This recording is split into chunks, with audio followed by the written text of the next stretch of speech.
Sois le bienvenu. On se retrouve aujourd'hui pour une émission assez exceptionnelle, puisqu'il s'agit ici déjà d'une émission qui va présenter les projets que j'envisage pour l'année à venir, mais qui vient aussi se placer à quelques jours de la barre symbolique des 10 000 abonnés. Donc il est souvent question, chez les vidéastes, de prévoir quelque chose de spécial à l'atteinte de ces nombres symboliques, et donc puisque c'est la conjonction de plusieurs choses, eh bien je me suis dit qu'il serait bienvenu de faire une émission aux caractéristiques un peu exceptionnelles. Alors, je te préviens tout de suite, il ne sera pas question ici de mathématiques, on trouvera peut-être quelques traces éparses de temps en temps, mais il va être question ici plutôt de faire une rétrospective sur 8 émissions qui ont été fondatrices pour la chaîne, et de présenter par la suite l'avenir et la suite que je compte donner à cette aventure. On se retrouve donc le 28 août 2017, nombre d'abonnés, 0. La première idée que j'ai à ce moment-là, c'est l'histoire d'un petit décalage. 2-3 petites choses. Parce qu'il y a un décalage entre, d'une part, ce que je prenais pour acquis, et d'autre part, ce que faisaient mes élèves que j'avais en deuxième année de classe préparatoire ECS. Et n'ayant pas forcément le temps de m'étendre sur des considérations extra-mathématiques, pressé par les contraintes du programme, eh bien je me suis dit que j'allais proposer, au format audio, des émissions qui pourraient permettre à mes élèves d'apprendre tout en se reposant la vue, par exemple en fermant les yeux, d'une autre manière qu'en lisant des notes. Donc c'est vraiment un début que j'ai fait avec les moyens du bord, avec un micro qui était pas très cher, et avec un départ qui avait été foudroyant, pressé par l'imminence de la rentrée. Je me disais qu'une fois que les réunions de rentrée se seraient succédées, eh bien il m'aurait été difficile de trouver l'énergie nécessaire pour me lancer dans quelque chose de complètement nouveau. Et donc, la question que je me posais à l'époque, donc une autre idée, c'était combien d'émissions vais-je faire par semaine ? Et je me disais aussi que, en identifiant un de mes traits de caractère, mais encore d'une manière pas très nette, je me disais que si l'objectif n'était pas assez audacieux, eh bien je risquais de me désintéresser progressivement de la tâche que je m'étais donnée. Et donc j'avais entendu à l'époque des choses qui disaient il faut faire quelque chose pendant 30 jours. Pour que les habitudes rentrent et s'inscrivent dans notre manière de fonctionner, il faut les réaliser quotidiennement pendant 30 jours. Donc il y avait ce nombre de 30 comme ça qui était vraiment dans ma tête à cette époque-là. Et de mon côté, 30, ça me semblait pas un nombre très glorieux. Je me disais, c'est bien 2 fois 3 fois 5, donc il y a quand même un bon comportement vis-à-vis des facteurs premiers, mais à part ça, c'était pas exceptionnel. Alors que 100 émissions en 100 jours, là il y a le côté prouesse, il y a le côté un peu exploit. Et comme tu t'en doutes, sans penser outre mesure, c'est effectivement la voie que j'ai choisie. Alors on trouve ici déjà quelques traits de dépassement de soi, de progression, et c'est des concepts qu'on retrouvera à la toute fin de l'émission pour la découverte que j'ai faite sur moi-même en préparant en fait cette émission à l'issue des 20 heures de travail que j'ai fournies ces 2 derniers jours. Alors comme pour chacune des 8 émissions, je vais faire ici une petite mise en perspective en expliquant ce qu'aujourd'hui, eh bien je pense non seulement de l'émission que j'avais produite à l'époque, mais aussi de mes pensées du moment. Et donc pour commencer, ce dont je ne me rendais pas forcément compte, c'est que ces 2-3 petites choses se transformeraient bientôt en des dizaines d'émissions au format audio et qu'elles pourraient aussi remplir plusieurs livres. Et donc il y a déjà 2 livres pour 200 pages qui sont bien remplis au total, mais c'est que le début puisqu'il y aura au final 7 livres où seront développés profondément les thèmes que je n'ai fait qu'effleurer dans mes toutes premières émissions. Donc je m'étais vraiment trompé à un point inimaginable à l'époque. Et en fait, tout ce savoir, aujourd'hui je me rends compte que c'est quelque chose que j'ai bâti, sans vraiment en être conscient, au fil de toutes ces années que j'ai passé à étudier les mathématiques, puis à les enseigner. C'est un algorithme où on prend un premier terme un peu quelconque, et puis on itère un certain procédé en espérant que ça va converger vers quelque chose qui tienne la route. Et donc finalement, ce premier tronçon d'Oljeune, ça a été un travail qui a consisté à étaler, à exposer tout ce savoir qui était caché. Alors 2-3 petites choses encore, eh bien je m'aperçois ici en écoutant cette émission que le ton de la voix ne convenait absolument pas. J'arrivais pas à l'époque à reconstituer le ton naturel que j'ai quand j'explique quelque chose aux gens. Il a fallu que je trouve des ruses au fil du chemin, comme je te l'expliquerai, pour arriver à parler correctement devant un micro. Et la deuxième chose, c'est que la cadence que je m'étais imposée, 100 émissions en 100 jours, c'était absolument pas raisonnable. Et ça, je m'en suis aperçu, comme tu le verras, un peu plus tard. Alors pour faire la transition avec l'émission suivante, on va écouter juste un tout petit extrait. Et pour cette raison, je vais pas vraiment rentrer dans les détails des mathématiques. Je vais pas vraiment te parler de théorèmes, de propriétés et te faire des démonstrations à l'oral, ce qui serait, à mon avis, stupide. On se retrouve une vingtaine de jours plus tard, on est le 16 septembre 2017, et le nombre d'abonnés est de 18. Donc les idées que j'ai à ce moment-là sont assez étranges, puisque a germé chimiquement, dans mon esprit, l'idée de proposer un peu de mathématiques à l'oral. Donc c'est un retournement de situation des plus remarquables, puisque j'affirmais fermement, 20 jours plus tôt, qu'il était absolument hors de question de faire quelque chose de cet ordre-là. Mais je m'étais aperçu quand même qu'il serait sans doute difficile de tenir la cadence. Et j'étais vraiment parti avec ma bite et mon couteau, comme on dit, avec 1 ou 2 émissions d'avance au plus. Et donc chaque jour, il m'arrivait très souvent de n'avoir absolument aucune idée de ce que j'allais raconter le lendemain, ou même le soir même d'ailleurs. Et donc on avait une conception des émissions assez folklorique dans les transports en commun, où j'imaginais une question que m'avait posée un étudiant dans le passé, ou n'avait pas réussi à me poser, mais où je sentais qu'il y avait quelque chose à expliquer. Et donc je faisais un plan, je revenais chez moi le soir, et puis j'enregistrais tout simplement l'émission de manière à répondre à cette question que je m'étais posée. Et donc devant la difficulté croissante à trouver des idées, les mathématiques me sont apparues comme une solution, donc l'oasis dans le désert, le regain d'inspiration qu'il me manquait. Et la deuxième idée, qui vient nourrir cette émission-là, donc théorie des ensembles, c'est que face à des étudiants qui fournissaient à l'époque un travail quantitatif qui m'impressionnait favorablement, il était question à un moment d'injecter un peu de compréhension, puisque ces mêmes étudiants pouvaient passer parfois royalement à côté de la compréhension profonde des notions, ce qui les amenait à s'enfermer dans des impasses en essayant de résoudre des exercices d'une certaine méthode qui n'avaient, selon moi, aucune chance de réussir, pour une question de compréhension du concept et pas pour des concepts techniques. Et donc je sais que la tentation est grande quand on est en classe préparatoire, pressé par le temps, de se limiter à la manipulation de symboles abstraits en espérant que, sur un malentendu, on puisse produire quelque chose qui tienne la route. Mais finalement, quand on aborde la chose sous le bon angle, c'est pas si compliqué que d'acquérir un niveau de compréhension suffisamment intéressant pour éviter justement ces impasses-là. Alors on retrouve à nouveau ce thème, que j'ai déjà abordé dans l'émission précédente, de la contrainte de temps. All jeune, au début, ça a été conçu comme une externalisation de mon activité de professeur pour venir compléter les enseignements que je dispensais sur mes heures de mathématiques. Quant à la mise en perspective, eh bien je me rends compte qu'à l'époque, ce qui me semblait être une cadence élevée ne l'était pas du tout. C'était vraiment du pipeau, puisqu'en fait c'était que des émissions au format audio, et donc il me fallait 2 à 3 heures de production par émission, alors que les émissions au format vidéo me demandent en général à peu près le double. Donc ce qui me paraissait assez intense à l'époque, c'était juste l'échauffement, mais j'étais pas au courant. Et la deuxième chose que ça m'évoque aujourd'hui quand je repense à cette émission-là, c'est que contrairement à pas mal d'autres émissions de mes débuts, que j'écoute avec une oreille amusée, dirons-nous, eh bien cette émission me paraît loin d'être ridicule. En fait, cette petite série de mathématiques que j'ai faite au format audio, ça a même été une très belle expérience. Et à nouveau grâce à une contrainte. C'est celle qui est de ne pas disposer de support graphique. Et donc la contrainte, les règles du jeu, ça aboutit souvent à l'élaboration de stratégies, d'optimisation, et finalement ça permet une certaine créativité. Et ça me rappelle une rencontre que j'avais faite quand j'étais au lycée Carnot à Dijon, quand je donnais des cols de mathématiques dans ce lycée-là. En fait, j'étais en thèse à l'époque, et j'avais rencontré un étudiant, Romain, qui voyait extrêmement peu.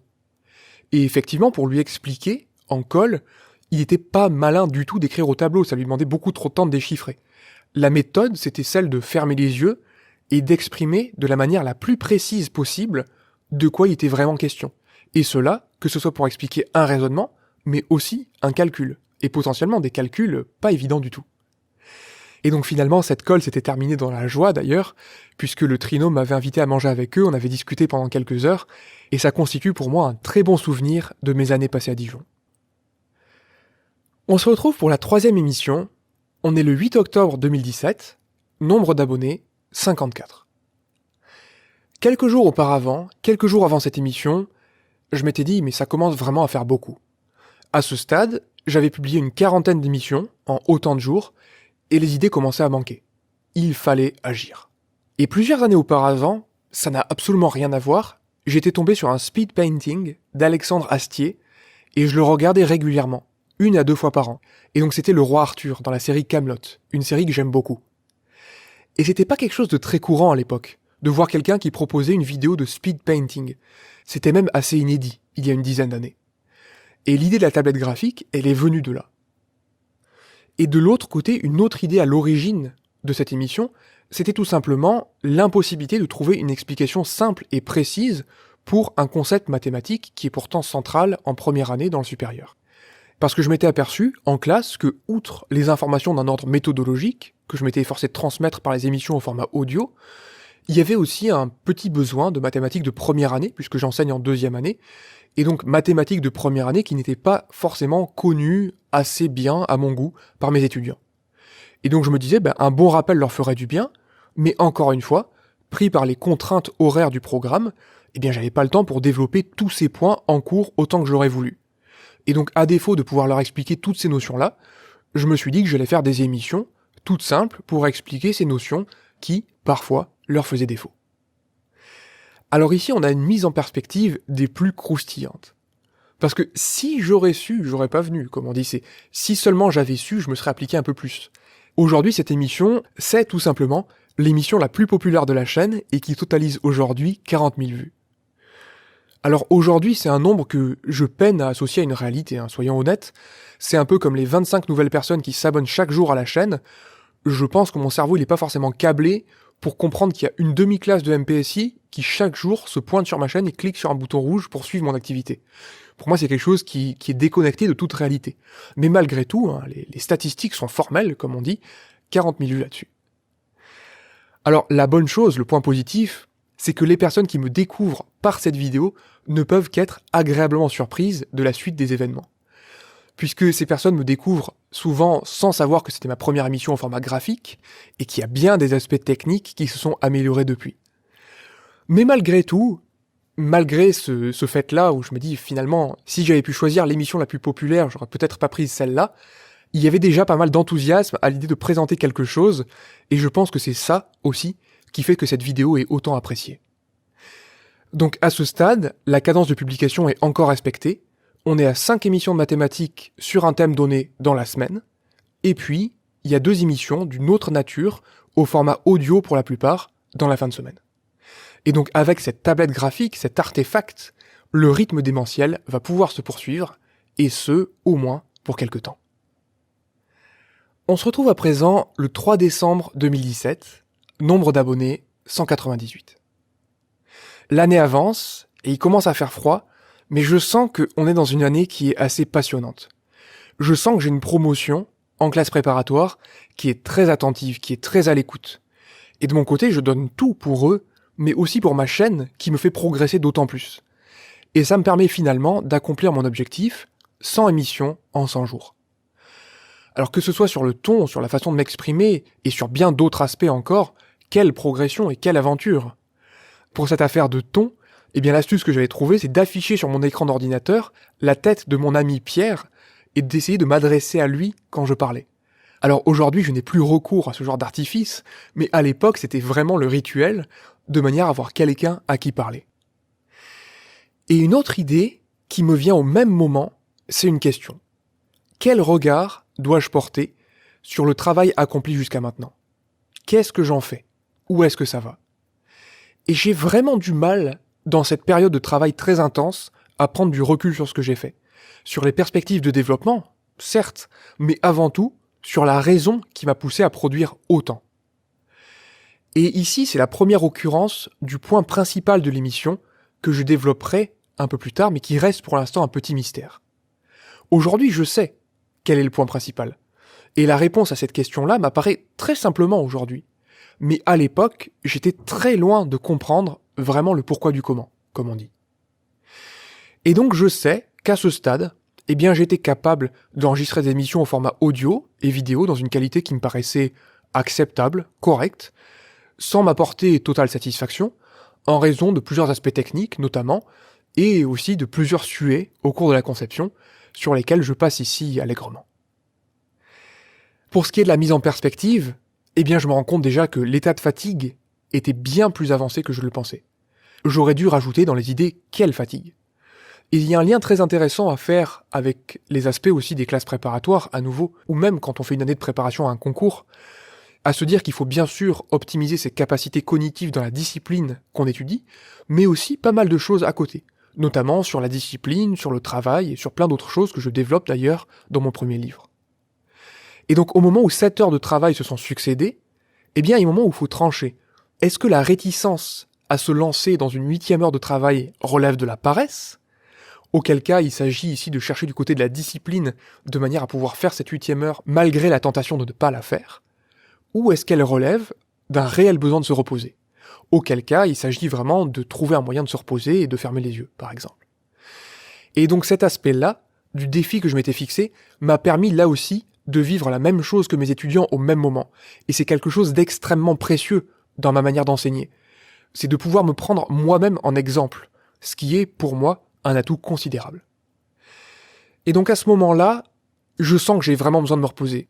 Et c'est effectivement ce qui va se passer, avec une pause d'1 mois. Et donc si tu veux savoir l'état d'esprit dans lequel j'étais à cette époque-là, eh bien il s'agira de revenir à la toute première émission de cette série, La Quête, dont tu trouveras le lien en description. On se retrouve à présent 1 mois plus tard. On est le 3 janvier 2018, nombre d'abonnés, 356. J'ai repris les émissions depuis 2 jours, depuis le 1er janvier, et je publie une émission intitulée Théorie des distributions, une introduction. Et durant ce mois de pause, j'ai eu de nombreuses idées, et plusieurs sortaient du cadre des classes préparatoires dans lequel j'avais composé, par commodité, ces derniers mois. Et donc j'avais l'intention de faire quelque chose d'un peu plus original, et j'ai choisi de prendre un thème que j'avais étudié en Master 1, la théorie des distributions. Et j'avais toujours voulu parler de ça à mon professeur de physique de MP, Monsieur Reverdy, sans être en mesure de lui transmettre autre chose que mon enthousiasme à la découverte de cette théorie. Mais pas grand-chose de plus, parce que j'avais pas assez de recul sur le sujet. Et donc j'avais eu une belle pause d'1 mois pour préparer des émissions dans le luxe, après 100 jours passés à réaliser des émissions du jour pour le lendemain, et d'un seul coup 1 mois, donc c'est l'enthousiasme absolu.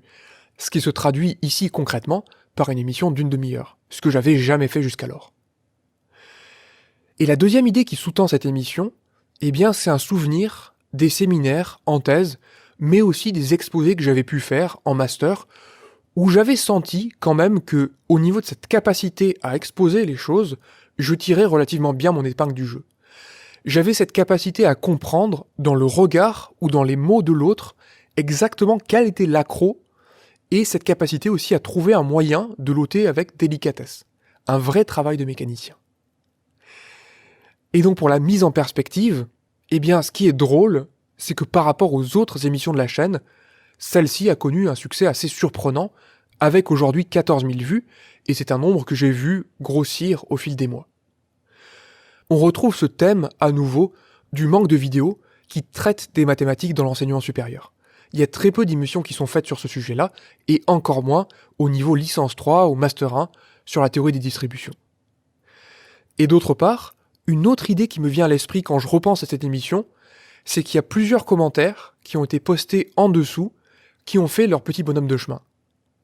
Donc ces commentaires n'ont pas été postés le jour même, le 3 janvier 2018, mais plusieurs me sont restés en tête pour diverses raisons. Ici, je vais en citer 2 particulièrement. Le premier, c'est celui de quelqu'un qui, selon ses dires, ne comprend pas plus de 5 mots de français, mais qui avait utilisé l'outil de traduction automatique fourni par YouTube pour comprendre de quoi il était question. Et donc selon lui, c'était tout simplement la seule émission de qualité sur le sujet, monde anglophone inclus. Donc effectivement, aujourd'hui, si tu tapes Distribution Theory, tu vas tomber rapidement sur mon émission, bien qu'elle soit malgré tout en français. Et donc effectivement, j'ai fait face, comme mes étudiants, à la difficulté de trouver des personnes qui, plutôt que de se contenter de lire ou de répéter des choses, vivent vraiment ce qu'elles racontent.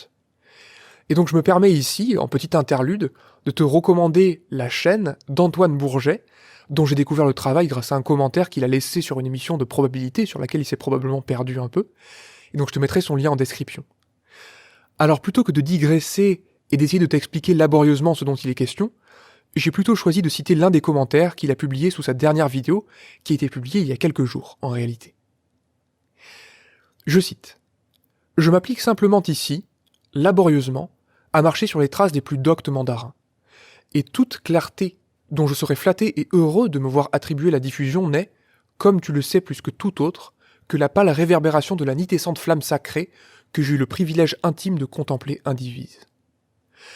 Alors si tu aimes le style, déjà parce que c'est très important, les mathématiques et la physique, et que tu as un niveau solide de 3e année, normalement, le contenu qu'il propose devrait beaucoup te plaire. Et donc ici, il se passe vraiment quelque chose. On fait face à quelqu'un qui vit vraiment ce qu'il raconte, et donc quand il explique, par exemple, la topologie algébrique, je trouve ça hautement génial. Et donc pour revenir au sujet initial, le deuxième commentaire qui m'a marqué, c'était celui de quelqu'un qui me comparait, élogieusement, au vidéaste américain 3 Blue 1 Brown à ses débuts. Et sur le moment, j'ai été surpris, parce que dans ma quête perpétuelle de progression, j'ai tendance à ne pas me comparer à ce qui se fait, et encore moins à ce qui se fait de mieux aujourd'hui au niveau des mathématiques à l'international.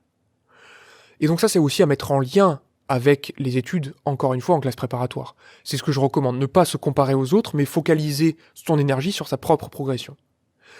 Mais néanmoins, l'idée a commencé à germer dans mon esprit que peut-être, un jour, je pourrais arriver à ce niveau-là de 3 Blue 1 Brown, et que c'était quelque chose qui pourrait être accessible avec le travail. Et donc, à ce stade, les émissions ont repris, quotidiennement, mais 1 semaine sur 2, donc à une cadence moindre. Et ça a duré encore quelques mois, et puis, d'un coup, plus rien. On se retrouve alors le 4 mars 2018, nombre d'abonnés, 789.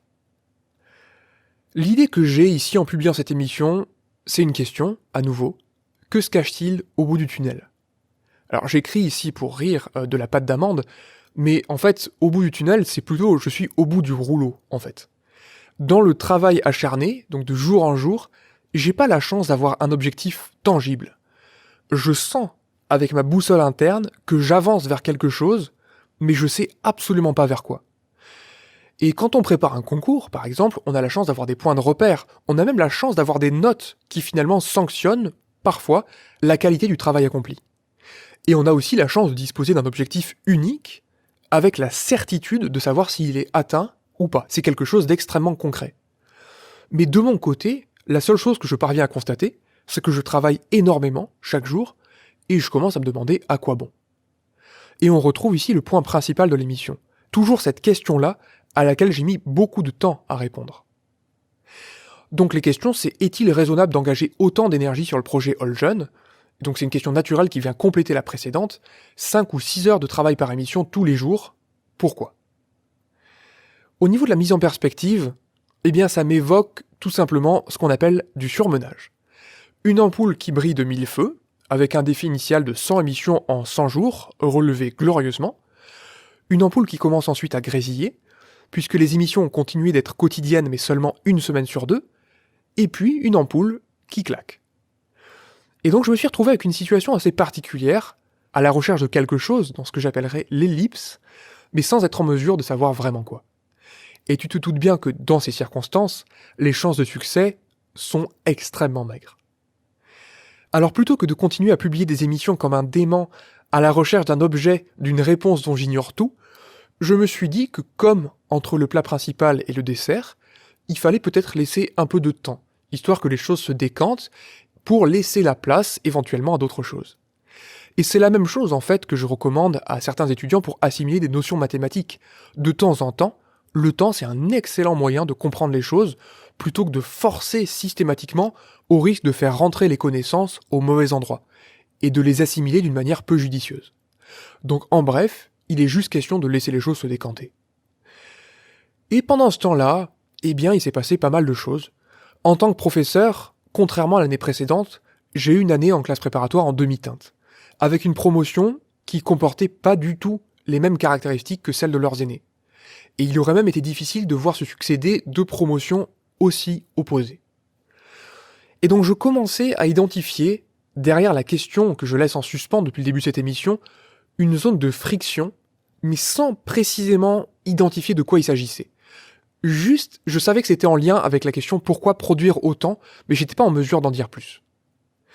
Et pourtant, je me suis posé des questions, j'ai quand même essayé de forcer un peu, tu te doutes bien, je me suis dit, mais pourtant, enseigner à des étudiants avec un talent moindre, ça m'a jamais posé aucun problème. Je trouve autant de joie à faire une vidéo sur le théorème de Hein que d'expliquer comment faire du calcul mental à mes propres fils. Alors au bout d'un moment, eh bien, j'ai fini par arrêter de forcer, en me disant je vais rester à l'écoute et advienne que pourra. Et à ce moment-là, j'ai même rangé en fait pendant plusieurs mois cette chaîne All Jeune les Maths en Finesse aux côtés des expériences terminées complètement, sympathiques le temps de quelques mois, quelques instants, mais qui ne pourraient pas occuper concrètement ma vie. Et en fait, entre cette dernière émission et mon retour, j'ai dû consulter ma chaîne peut-être 2 ou 3 fois, tout au plus, en tant que spectateur, à la recherche d'une explication que j'avais moi-même produite dans telle ou telle émission. Et donc je me disais finalement que quelqu'un qui tombe sur ma chaîne serait déjà en mesure de percevoir, j'espérais, un enthousiasme assez communicatif pour les mathématiques, et qu'il aurait la joie de trouver bon nombre de connaissances afin de prendre un bon départ dans le supérieur. Là où, quand j'avais 14 ans, j'étais un peu dans le brouillard. Et donc c'est au cours de ces quelques visites que j'ai lu un commentaire, à nouveau, qui m'a marqué. Donc je maîtrise pas vraiment les phrases auxquelles mon cerveau attache une importance particulière, mais je sais qu'au cours de mon année d'interruption, j'ai repensé régulièrement à cette phrase, au milieu d'une montagne de réflexions et d'expériences que par souci de concision, je ne te conterai pas ici. Ce commentaire, c'est celui-ci. Merci pour tes vidéos. Sache que pour certains qui apprécient ton travail, si tu arrêtais d'en faire, c'est comme si une bougie s'éteignait dans un lieu sombre. Et en fait, cette métaphore-là, je pouvais concevoir qu'elle s'appliquait, bien entendu, aux personnes qui apprécient mon travail, mais je l'appliquais aussi à moi-même, en me disant que si il me venait à l'idée de mettre un terme définitif à ce projet-là, je passerais, peut-être, à côté de quelque chose. On se retrouve donc le 21 août 2019, nombre d'abonnés, 6706. Ici, nul besoin de trouver des mots pour te raconter l'état d'esprit dans lequel je suis à ce moment-là. Je ne parviendrai qu'à une pâle réverbération d'un des commentaires lumineux laissés par quelqu'un qui ne s'y est pas trompé. Après 1 an de tranquillité, il revient pour bouleverser le YouTube Game. Alors un commentaire que j'ai trouvé sur le moment hautement génial. Et effectivement, à ce moment-là, j'y vois quand même beaucoup plus clair, et tout ressemble à l'ellipse à l'issue de laquelle, dans les récits, le héros revient plus fort, pour vaincre et pour triompher des difficultés. Mais la question subsiste, de quelle difficulté parle-t-on ? Quel est le point épineux autour duquel je tourne depuis le début de cette émission ? Et on va y arriver très bientôt, puisqu'on est ici à la 7e émission marquante sur les 8 que je te présente aujourd'hui. Alors, qu'en est-il de la mise en perspective ?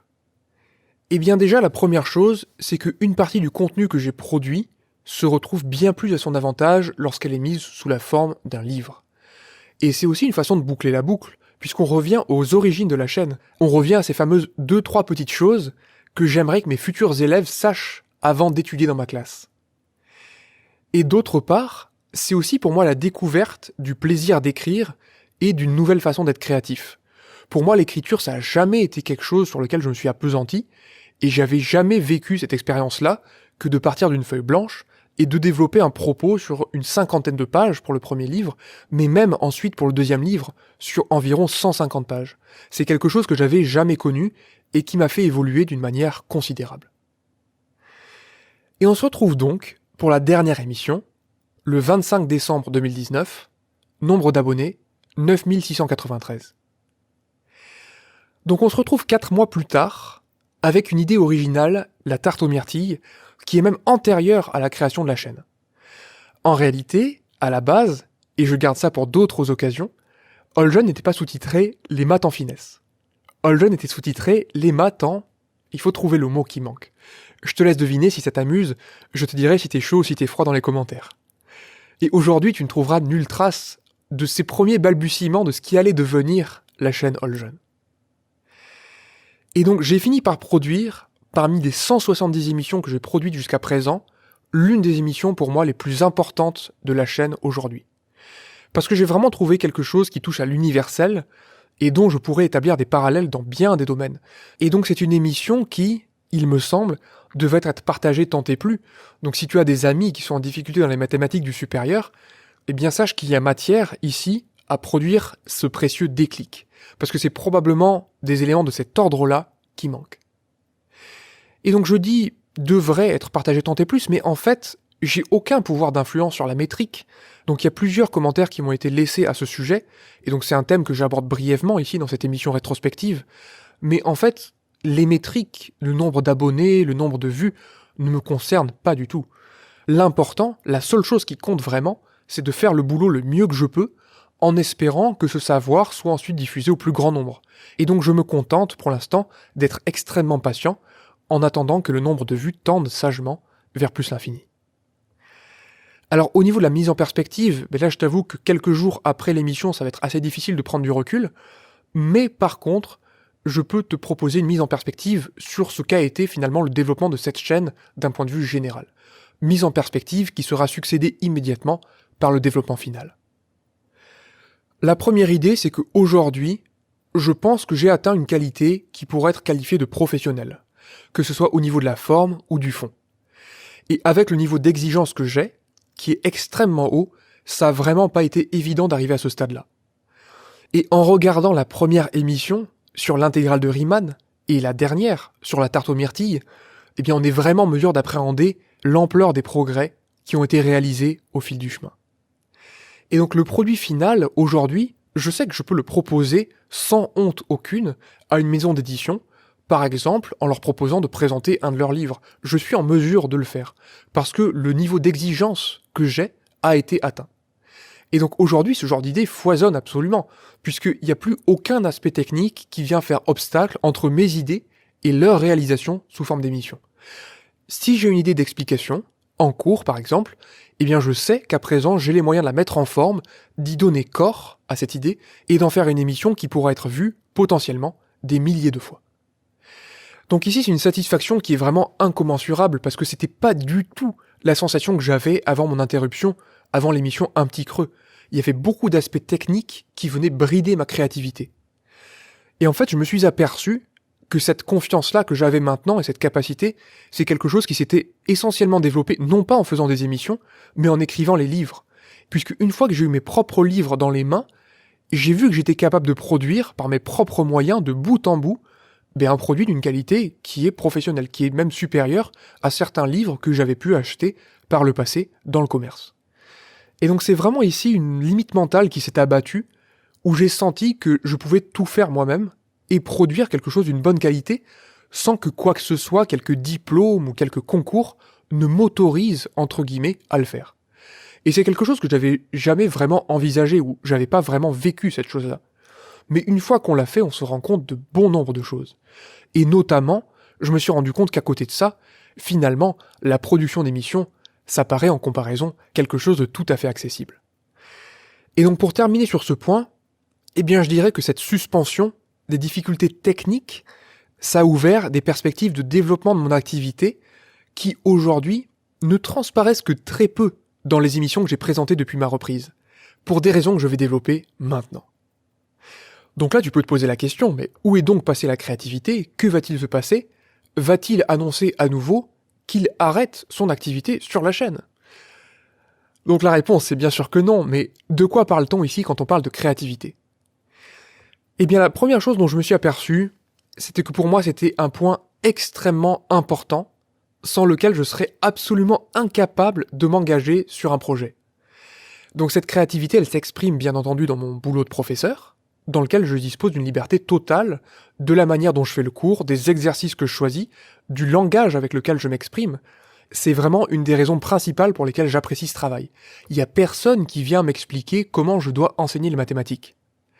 Alors si, il y a quand même bien une personne qui vient une fois toutes les demi-douzaines d'années pour essayer de faire quelque chose. Mais heureusement, tout ça ne revêt absolument aucune importance. La créativité, elle s'exprime aussi dans les livres, puisque sans éditeur, avec une liberté totale sur la forme comme sur le fond, c'est un hymne à la créativité, et je me suis considérablement épanoui dans ce domaine-là. Pour quelque chose qui est plus en lien avec les émissions, proposées depuis la reprise, dans la grande majorité des émissions, la créativité n'a pas été dans le thème, mais plutôt dans la joie de découvrir des jolies explications à des éléments que j'avais pas vraiment compris quand j'étais étudiant. J'étais capable d'agencer les propositions, les assertions logiques entre elles de manière à former un tout cohérent, mais j'étais incapable d'expliquer vraiment cette idée de raisonner par l'absurde dans la démonstration du théorème de Hein. C'était quelque chose qui me paraissait une astuce, un bon usage. Alors qu'aujourd'hui, je suis capable de mettre des mots dessus d'une manière beaucoup plus raisonnable. Et enfin, la créativité s'est exprimée dans des émissions originales que ce soit En toute impunité numéro 4, où je produis une démonstration fausse et où j'explique pourquoi elle est fausse, ou alors cette fameuse émission de la tarte aux myrtilles. Donc là, je te présente des émissions qui font partie de mes émissions préférées, mais qui sont aussi celles, naturellement, qui me demandent le plus de temps pour être conçues. Et donc c'est un contenu dont on dispose très rarement quand on est étudiant, mais pourtant qui possède une qualité pédagogique qui est remarquable. Il y a énormément de choses à apprendre de l'erreur, et ça c'est un thème que je développerai largement dans mon activité à venir. Alors naturellement, pour terminer sur ce point de la créativité, je propose toujours qu'une partie des nombreuses idées qui me viennent à l'esprit. Donc le contenu proposé, pour une contrainte de temps et même de dispersion, c'est juste une petite fraction de tout ce que je suis capable de faire. Donc on a déjà abordé le fait que je pouvais travailler avec certaines maisons d'édition pour présenter peut-être quelques jolis livres de mathématiques, par exemple, mais voici quelques autres idées qui me sont venues à l'esprit et que j'aimerais partager avec toi aujourd'hui. Les premières idées, c'est de créer des émissions d'un autre niveau. Donc comme je l'évoquais plus tôt, si j'ai réalisé des émissions dans les 2 premières années du supérieur, c'est tout simplement parce que j'y enseigne. J'enseigne en 2e année, et j'identifie des manques dans les connaissances de mes étudiants en première année.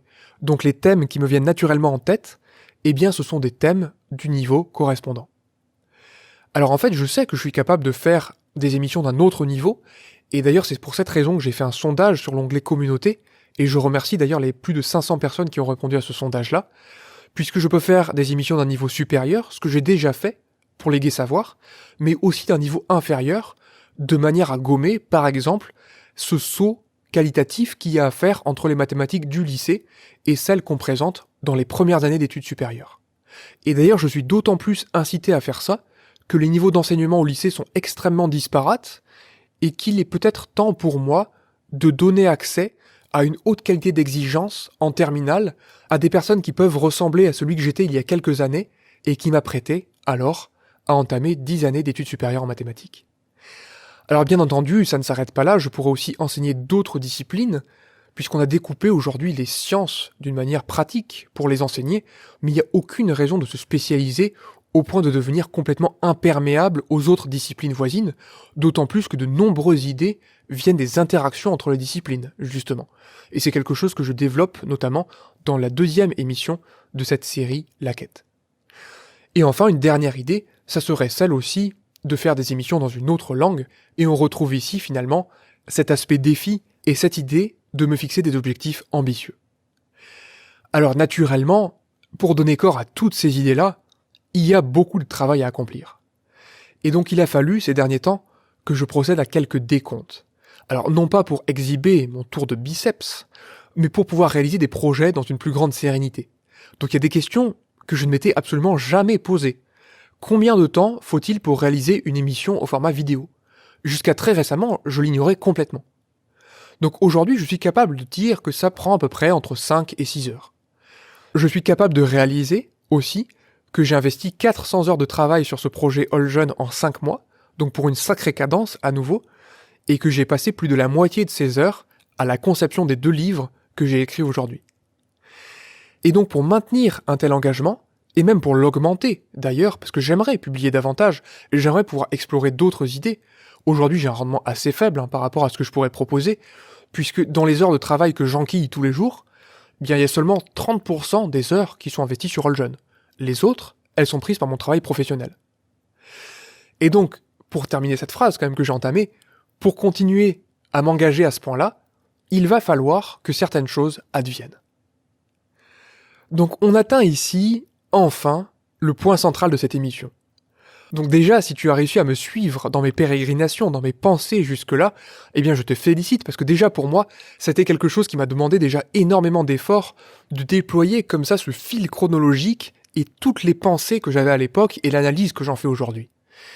Et donc ce point central, ce point très simple, tellement simple que j'ai mis plusieurs années à m'en apercevoir, je vais te le présenter comme ceci, avec une métaphore. Quand on joue à un jeu, la connaissance des règles du jeu est essentielle. Parce que ces règles, ces contraintes, elles induisent des réflexions stratégiques qui vont influencer considérablement le déroulement du jeu, dans une quête de recherche de performance. Par exemple, aux échecs, la pièce la plus importante, c'est le roi. Si cette pièce est menacée et mise en danger, qu'une autre pièce adverse menace de la capturer, il va s'agir de répondre en premier à cette menace qui est faite sur le roi. Avant toute autre chose, on peut se dire qu'on aimerait bien faire autre chose avant. Mais le plus important, c'est de protéger le roi. Et donc, des stratégies vont s'articuler autour de cette règle-là. Il va s'agir, quand on joue correctement, eh bien de mettre son roi à l'abri quand on le peut, de le protéger en plaçant ses pièces de manière harmonieuse, de manière à prendre de l'espace, à faire en sorte que si certaines pièces tombent au combat, le roi soit quand même protégé par d'autres pièces qui vont prendre le relais, et etc. Il y a plein de choses qui se développent autour de cette règle-là. De la même manière, quand on traite un sujet de mathématiques, par exemple, sur lequel toutes les questions sont notées sur le même nombre de points, eh bien, quelle est la stratégie optimale ? Eh bien, il s'agit, naturellement, de traiter toutes les questions les plus faciles en premier, celles dont la résolution nécessite le moins de temps. C'est de cette manière-là qu'on va optimiser la performance. Maintenant, une troisième question. Quand on est rémunéré par rapport au poste qu'on occupe, en fonction du temps qu'on a passé à exercer le métier, pour un salaire qui est indépendant de la qualité du travail qu'on fournit, quelle est la stratégie optimale ? Alors, je te laisse répondre par toi-même à cette question, mais un petit indice. Il s'agit bien ici d'un problème de minimisation. Alors, bien entendu, c'est absolument pas ce que je fais. C'est-à-dire que je joue extrêmement mal au vu des règles du jeu, aujourd'hui. Cette année, je vais même récupérer les copies de devoirs surveillés le samedi à midi pour rendre tout ça aux élèves, corrigés, le lundi matin à 8h. C'est te dire à quel point je joue mal. Mais c'est là que se situe cette friction dont je te parlais un peu plus tôt.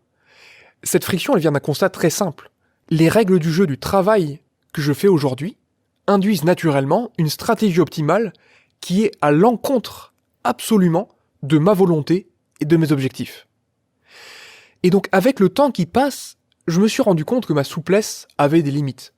D'un côté, il y a ma soif d'accomplissement, de dépassement, et de l'autre, il y a une règle du jeu qui, si je veux l'exploiter d'une manière optimale, me pousse à l'inaction et au travail minimal. Et donc pour moi, qui essaye d'être une meilleure version de moi-même chaque jour, eh ben ça me convient pas du tout. Et donc je dois dire, et tu vas me dire ici que j'ai certainement fait preuve d'une grande naïveté à cet endroit. Mais en fait, j'avais jamais abordé la chose sous cet angle. Parce que pour moi, enseigner, ça a jamais été associé à une rémunération. Enseigner, c'est ce que j'ai toujours fait, depuis le début, depuis le plus lointain de mes souvenirs. Je me souviens qu'on était tous en classe, peut-être en CE1, et c'était les activités libres. J'étais dans une école où il y avait une méthode d'enseignement qui était assez originale, et il y avait un système comme ça de gommettes, où on pouvait passer des grades un peu comme au judo, et au début on commençait dans le vert, jaune, orange, rouge, etc., et on finissait noir, et on pouvait choisir l'activité qu'on faisait. Et naturellement, ici, Oljon les maths en finesse, se retrouvait rapidement ceinture noire en mathématiques, et passait son temps à expliquer à ses camarades comment il fallait faire pour réaliser telle ou telle question. Donc c'est vraiment quelque chose qui a été toujours inscrit en moi et je me suis jamais posé la question. Et ça m'a suivi ensuite toutes mes études. Quand j'étais au primaire, je voulais faire instituteur pour aider des futurs camarades qui auraient eu mon âge. Quand j'étais au collège, au lycée, eh bien je voulais être professeur au collège et au lycée. Et quand j'étais en classe préparatoire, je voulais être professeur en classe préparatoire. Ça a toujours été dans mon esprit une vision extrêmement pratique, extrêmement orientée vers la valeur apportée aux gens, plutôt que cette affaire de rémunération qui m'est apparue que très récemment en réalité. Et donc j'ai écrit ici sur mes notes, on ne se perçoit jamais mieux que grâce à son propre reflet. Et en fait, pour moi, le miroir, c'est cette chaîne, Oljon, les maths en finesse. Parce que finalement, cette conclusion-là, tellement simple que je ne l'avais pas vue, on la retrouve au tout début. Lorsque je pensais aux 2-3 petites choses qui manquaient à mes étudiants, j'ai jamais pensé à me dire je vais ouvrir une chaîne de cours particuliers pour m'en mettre plein les fouilles, c'était pas du tout l'objet. La solution qui m'a paru sensible à ce moment-là, c'est celle de mettre à disposition mon travail sur Internet, non seulement pour mes élèves, mais aussi pour tous ceux qui voudraient l'utiliser. Et donc les traits de caractère, ils sont aussi identifiables dès le début. 100 jours sans émission, on avait déjà cette propension au dépassement de soi, à la dépense d'une énergie considérable pour accomplir mes objectifs. Et donc cette exigence-là, ce niveau d'exigence très haut, ne demande finalement qu'à être exploité dans un jeu où les règles poussent dans cette direction-là, plutôt que de pousser dans le sens inverse. Et donc c'est ça que j'ai fini par découvrir, et ces questions finalement, pourquoi je produis autant ? L'intensité dans le travail, c'était au-delà d'un trait de caractère, pour moi un message que j'adressais à moi-même et qui m'a permis d'entrevoir, il y a quelques jours à peine, l'impasse dans laquelle j'étais situé jusqu'à présent. Et donc on aborde ici le dernier point de cette émission que j'ai appelé la croisée des chemins. Parce qu'aujourd'hui, ma quête, c'est plus une quête d'auto-amélioration. Ma quête principale n'est plus celle-ci. La quête d'auto-amélioration, c'est une quête secondaire qui sera toujours là. Mais ce que j'entrevois, dans quelques années à peine, c'est la possibilité de développer, autour de All Jeunes, les maths en finesse, une activité à temps plein. Parce que les règles de ce jeu-là, d'une activité à temps plein articulée autour de ma chaîne, elles sont compatibles avec ma vision de l'enseignement et aussi avec mes traits de caractère. Et donc pour moi, il s'agit de faire en sorte que des forces soient alignées, qu'elles aient la même direction, mais surtout qu'elles aient le même sens. Et d'un seul coup, tout fait sens, justement. Si je me mets à produire plus d'émissions, des émissions plus nombreuses, plus inspirantes, avec une plus grande qualité, eh bien ça correspond à l'optimisation de la stratégie avec des nouvelles règles du jeu, selon lesquelles, finalement, il s'agit d'être récompensé à la hauteur de la qualité du travail que je fournis et de la valeur qu'il apporte à ceux qui l'utilisent, et non pas à la hauteur de la place que j'occupe, comme une pièce placée sur une case d'un échiquier. Et donc en bref, pour moi, c'est le début de la possibilité d'un cercle vertueux qui me fait définitivement sortir de cet enfermement dans l'impasse constitutive qui provient du métier que j'exerce aujourd'hui, en conjonction avec mes traits de caractère et ma vision de l'enseignement. Alors naturellement, je suis pas prêt à tout pour ça. J'ai vraiment l'intention de garder ma liberté, la créativité dont je fais preuve, l'enthousiasme aussi naturellement, et la recherche d'une certaine beauté dans les mathématiques ou dans la manière de les expliquer. Et c'est vraiment ça qui a toujours compté pour moi, comme je te l'expliquais quand j'étais enfant, et même quand j'étais étudiant au collège, au lycée. C'est de me dire que j'aide, quelque part, des personnes à progresser. Et là-dedans, il y a des personnes qui feront peut-être plus de mathématiques dans leur vie, peut-être des ingénieurs, des pilotes, des gens qui vont monter des entreprises. Il y a même des professeurs d'ailleurs, des professeurs en devenir, ou des professeurs qui sont déjà en poste et qui souhaitent passer par exemple l'agrégation interne. Cette volonté d'aider les gens à progresser, c'est la raison première pour laquelle j'ai choisi de commencer ma carrière en étant professeur de mathématiques. C'est le moteur de mes activités. Et c'est vraiment quelque chose que je ne souhaite absolument pas changer. Alors ça nous garantit déjà, fort heureusement, de pas me voir proposer à l'avenir, par exemple, une collection de strings à l'effigie d'All Jeunes, les maths en finesse. Alors déjà, il n'y aurait pas forcément la place d'inscrire le logo en totalité, mais loin de ces viles considérations, tu auras l'occasion de me voir à l'avenir proposer plusieurs expérimentations qui s'inscrivent dans ce sens de changement des règles du jeu qui me permettrait l'exploitation optimale de mon potentiel. Donc dans cette perspective, eh bien naturellement, les idées ne manquent pas. Il y a plein de choses qui deviendront possibles à partir du moment où, plutôt que d'avoir le patin de frein collé à la roue, eh bien déjà il se décolle et en plus j'ai le vent dans le dos.